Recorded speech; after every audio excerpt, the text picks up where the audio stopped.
Namaskar, welcome to my channel. Dear students, today I'm going to teach about the Cold War chapters part 4, and in part 4 I am teaching now about NEO, and last I will discuss some important questions from Cold War chapter. So these questions are very important for SEBA and CBSE students. I hope you will give importance and you will take your book with you and take a pen and a copy with you. Of course, I will give some important questions and you write and note down that one. And also, if you have a book, then you try to keep with you. Okay. Then now I am going to start my video. Okay. মই আজি তোমালোকক নিও আৰু কিছুমান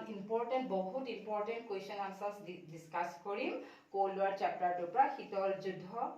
চেপ্টাৰটোৰ পৰা সেইকাৰণে ভিডিঅ'টো শেষলৈকে খুব ভালদৰে চাই থাকিবা আৰু যদি তোমালোকে মোৰ ভিডিঅ'টো ভাল পোৱা মোৰ ক্লাছটো যদি ভাল পোৱা তেতিয়াহ'লে সাবস্ক্ৰাইব কৰিবা শ্বেয়াৰ কৰিবা আৰু তোমালোকৰ বন্ধু বান্ধৱীৰ মাজতো শ্বেয়াৰ কৰিবা ওকে তেতিয়াহ'লে মই তোমালোকক ফাৰ্স্ট কম যে নিও কি নিও ফুল ফৰ্ম কি নিও ফুল ফৰ্ম হৈছে new international economic order so question এনেকুৱা ধৰণৰ কোৱেশ্চন পৰীক্ষাত বাৰে সোধে যে what is the full form of new international economic order এইটো তোমালোকে যদি অসমীয়া মিডিয়ামৰ ষ্টুডেণ্ট আছা তেতিয়াহ'লে তোমালোকে ইংৰাজীতে লিখিব লাগিব অসমীয়া মিডিয়াম বুলি পেলাই অসমীয়া লিখিলে নহ'ব নিউ ইন্টাৰনেশ্যনেল ইকনমিক অৰ্ডাৰ আৰু ইয়াৰ অসমীয়া ৰূপান্তৰ হ'ব নতুন আন্তৰ্জাতিক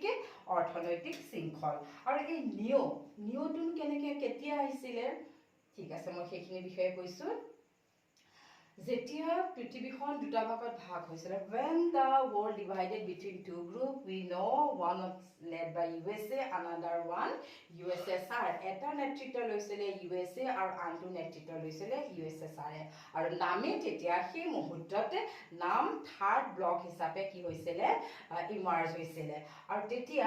নামৰ যিবিলাক কান্ট্ৰিজ আছিলে যিবিলাক the countries of names they were very weak countries they just got the independence or তেহাতে কি কইলে they did not alliance either USA or USSR আর যিবিলাক নামৰ কান্ট্ৰিজ আছিলে নন এগুষ্টিন নিৰপেক্ষ আন্দোলনটোৰ যিবিলাক কান্ট্ৰি আছিলে দেশ আছিলে হিহতে তাৰ লগতে মিত্ৰগোষ্ঠীৰ লগত তেওঁলোকে কি কৰিলে এলায়েন্স কৰি পেলাই তেওঁলোকে নাম গঠন কৰিলে আৰু কান্ট্ৰিবিলাক বহুত দুৰ্বল আছিলে আৰু বহুত দুখীয়া আছিলে সেই কাৰণে তেওঁলোকে ভাবিছিলে যে আমাৰ এই দৰিদ্ৰতাটো নিবাৰণ কৰিবৰ কাৰণে আমাক কি লাগিব এটা নিশ্চয় সংগঠন এটা লাগিব আমাক কিছুমান পলিচি লাগিব আৰু সেই উদ্দেশ্য আগত ৰাখিয়েই আৰু এই কান্ট্ৰিবিলাক যিবিলাকে নাম কান্ট্ৰিজ আছিলে সিহঁতক LDC বুলি জনা যায় কি বুলি জনা যায় LDC তোমালোকে কিটো ফুল ফৰ্ম সুধিব পাৰে যে LDC কি LDC ফুল ফৰ্ম লিষ্ট ডেভেলপড কান্ট্ৰিজ মানে দুৰ্বল কান্ট্ৰিজ আৰু এই কান্ট্ৰিজ বিলাকক আগতে আন্ডাৰ ডেভেলপ বুলি কৈছিলে কিন্তু ইয়াৰ কিছুমান কান্ট্ৰি গ্ৰোইং হৈছে ডেভেলপমেন্ট ইকনমিক গ্ৰোথ হৈ আছে সেইকাৰণে সিহঁতক কি কয় লিষ্ট ডেভেলপ কান্ট্ৰিজ আৰু তেতিয়া কি কৰিলে ইউনাইটেড নেশ্যন অফ অৰ্গেনাইজেশ্যনে কি কৰিলে তেওঁলোকৰ 1972 এখন কনফাৰেন্সত আৰু সেই কনফাৰেন্সখনৰ নাম আছিল United nation Conference on Trade and Development United Nations Trade or Development Policy to change কৰিব বিচাৰিছিলে কিহৰ কাৰণে এই নিউ ডেভেলপমেন্ট কান্ট্ৰিজ বিলাকৰ কাৰণে এই নামৰ কান্ট্ৰিজ বিলাকৰ কাৰণে এই কান্ট্ৰিজ বিলাকে যাতে ওয়েস্টাৰ্ণ কান্ট্ৰিজ বিলাকত তেওঁলোকৰ মাৰ্কেটিং কৰিব পাৰে আৰু তেওঁলোকৰ যিবিলাক প্ৰডাক্ট হ'ব মাৰ্কেটিংৰ সেইবিলাকৰ দাম যাতে কম হয় আৰু তেওঁলোকে যাতে কোনো ধৰণৰ টেৰিফ নিদিয়াকৈ টেক্স নিদিয়াকৈ সেই ওয়েস্টাৰ্ণ কান্ট্ৰিজ বিলাকত মাৰ্কেট কৰিব পাৰে তাৰ কাৰণে তেওঁলোকে কি কৰিছিলে এই নিউ নামৰ এই অৰ্ডাৰটো তেওঁলোকে কি কৰিছিলে শিখত জন্ম দিছিলে আৰু এনেকৈ কি হৈছে নিউটোৰ জন্ম হৈছিল আৰু নিউ হৈছে কিছুমান পলিচি আৰু ইয়াৰ কাৰ আন্ডাৰত আহিছিলে United nation conference on trade and development ইয়াত তোমালোকৰ page number 2 10th page number চোৱা তাত কিছুমান কি চেঞ্জ কৰিব বিচাৰিছিলে নিয়ই তাত লিখিছে আৰু যদি এনসিআৰটি ফলো কৰিছে ইংলিশ মিডিয়াম ষ্টুডেণ্টে তোমালোকে পেজ নাম্বাৰ 11 চাব পাৰা তাতে ধুনীয়াকৈ দি থোৱা আছে যে what is the full form of UNCTAD এইবিলাক ইম্পৰ্টেণ্ট নিয় LDC UNCTAD এইকেইটা হৈছে নিয়ৰ যিটো টপিক আছে তাৰ ইম্পৰ্টেণ্ট কুৱেশ্যন এইকেইটাৰ ওপৰতে বাৰে বাৰে কুৱেশ্যন সোধে আৰু ইহঁতে কি কৰিছিলে কি চেঞ্জ কৰিব বিচাৰিছিলে যে later develop countries would have complete control on the mineral resources of their countries which were being exploited by the developed western nation যিবিলাক developed western nation আছিলে সেইবিলাকে সাধাৰণতে এই সৰু সৰু কাণ্ট্ৰিজ বিলাকৰ এই লিষ্ট ডেভেলপ কাণ্ট্ৰিজ বিলাকৰ যিবিলাক মিনাৰেল ৰিসোৰ্সেছ আছিলে প্ৰাকৃতিক সম্পদ আছিলে বেলেগ ধৰণে তেওঁলোকে শোষণ কৰি আহিছিল সেইটো শোষণ বন্ধ কৰিব আৰু তেওঁলোকৰ যিবিলাক প্ৰডাক্ট হ'ব তাতে তেওঁলোকে বেচিবলৈ তেওঁলোকক সুবিধা দিব লাগিব আৰু লগতে the price of exported technology from developed nation should be brought down আৰু যেনেকুৱা দাম আছিল সেই দামটো তেওঁলোকৰ বিশেষকৈ ঔপনিৱেশবাদৰ পৰা মুক্তি লাভ কৰা আফ্ৰিকাৰ দেশসমূহৰ আন্তৰ্জাতিক ক্ষেত্ৰত প্ৰৱেশ কৰা এইখিনি আছিল নিয়ৰ মূল কথা আশা ৰাখিছো তোমালোকে নিশ্চয় বুজি পাইছা আৰু বুজি যদি নোপোৱা তেতিয়াহ'লে মোক কমেন্ট বক্সত সুধিব পাৰা ওকে তেতিয়া নেক্সট মই কৈছিলো যে এইটো শেষত মই তোমালোকক কিছুমান ইম্পৰ্টেণ্ট কুৱেশ্যন আনসাৰ্ছ ডিছকাছ কৰিম কোল্ড ৱাৰ চেপ্টাৰৰ পৰা কোল্ড ৱাৰ শীতল যুদ্ধ যিটো প্ৰথম চেপ্টাৰ ইয়াৰ পৰা বহুত কুৱেশ্যন আহে বহুত ইম্পৰ্টেণ্ট কুৱেশ্যন আছে আৰু ইম্পৰ্টেণ্ট কুৱেশ্যন বিলাকৰ ভিতৰত আছে কি তোমালোকক এয়া কুৱেশ্যন সুধিব পাৰে what is the full form of নাম নাটো নিও চেন্ট্ৰো এণ্ড সিটো so the NAM means you know what is the full form of NAM non-aligned movement NATO North Atlantic Treaty Organization it was established in 1949 etu kotha mone rakhi thakba ar NAM to kete established hole 1961 kot hoisile Belgrade hoisile ar NEO to hoise ki etu niot moi likhi disu new international economic order centro hoise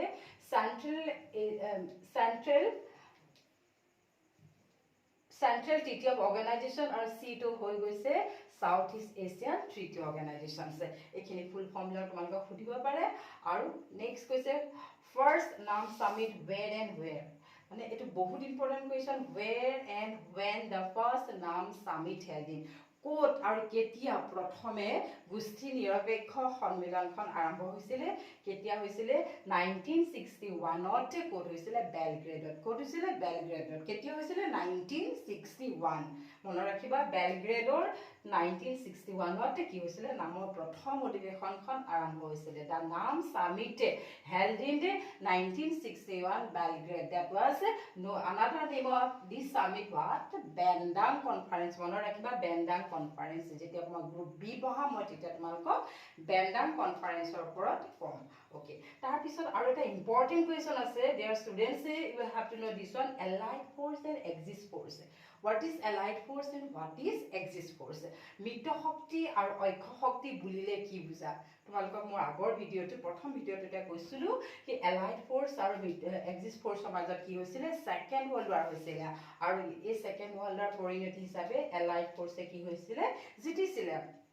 আৰু তাৰ পিছত এই allied force বুলি ক'লে তোমালোকে just countries কেখনৰ নাম লিখিবা you just write the name of the countries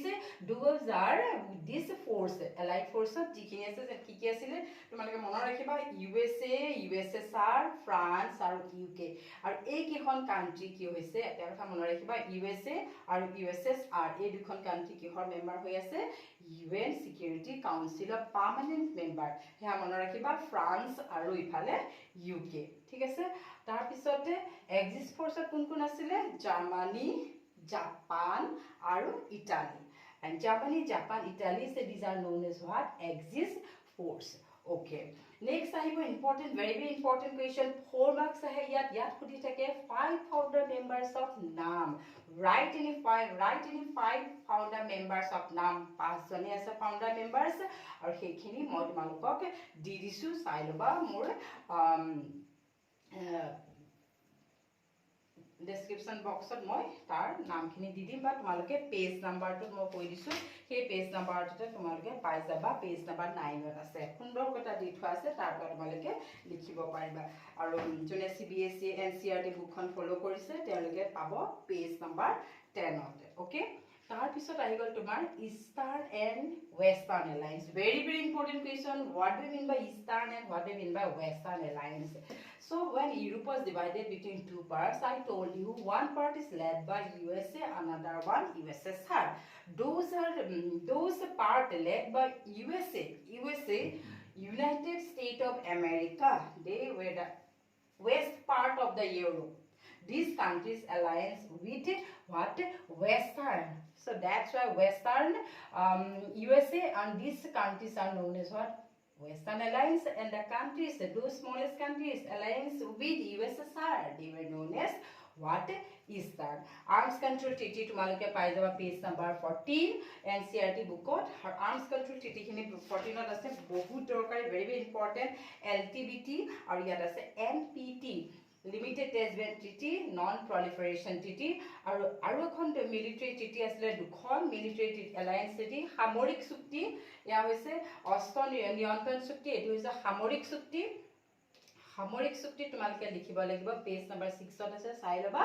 যে ওয়াৰছাপ এক্ট আৰু নাটো এই দুখনক কি বুলি কয় সামৰিক চুক্তি বুলি কয় ওকে এইখিনি আছে শৰ্ট কুৱেশ্যন এইখিনি যদি তোমালোকে জানা মই তোমালোকক গ্যাৰান্টি কৈছো এইখিনি আহিলে তোমালোকে নিশ্চয় লিখিব পাৰিবা আৰু ইয়াৰ পৰা আহিব ইয়াৰ পৰা বাহিৰৰ পৰা কোনো কুৱেশ্যন নাহে আৰু এটা ইম্পৰ্টেন্ট কথা এটা ইম্পৰ্টেন্ট টিপছ আছে তোমালোকে যিবিলাক তোমালোকৰ লাগে যে এইখিনি বহুত দৰকাৰী এই লাইনটো দৰকাৰী তাত আন্ডাৰলাইন কৰি যাবা এক্সাম টাইমত হেতু চাই পেলাই গুছি যাবা তোমালোকে চাবা তাৰ পৰা কুৱেশ্যন সেট কৰিছে ওকে এটা লং কুৱেশ্যন আহিব পাৰে হেতু অত্যন্ত important discuss the role of NAM during the cold war era শীতল যুদ্ধৰ সময়ছোৱাত নামৰ ভূমিকা আলোচনা কৰা ইম্পৰ্টেন্ট কুৱেশ্যন কিন্তু এটো সাধাৰণতে ইণ্ডিয়াৰ ৰোলটো দিয়ে সদায় এক্সামত আহে দিয়ে প্ৰতি বছৰ আহি আছে আৰু এবাৰ যে আহিব কোনো কথা নাই আৰু সেই কাৰণে এবাৰ কিন্তু ইণ্ডিয়াটো উঠাই দিলে শীতল যুদ্ধৰ ইণ্ডিয়াৰ যেটো টপিক আছিল হেতু যেহেতু উঠাই দিয়া হৈছে সেই কাৰণে হেতু ওপৰত নাহে কিন্তু discuss the role of NAM during cold war important for SEBA student okay আৰু CBSE কাৰণে নামৰ কোনো দৰকাৰ নাই নাম আছে তেওঁলোকে ৰোল অফ ইণ্ডিয়াটো পঢ়িব লাগিব okay they have to study about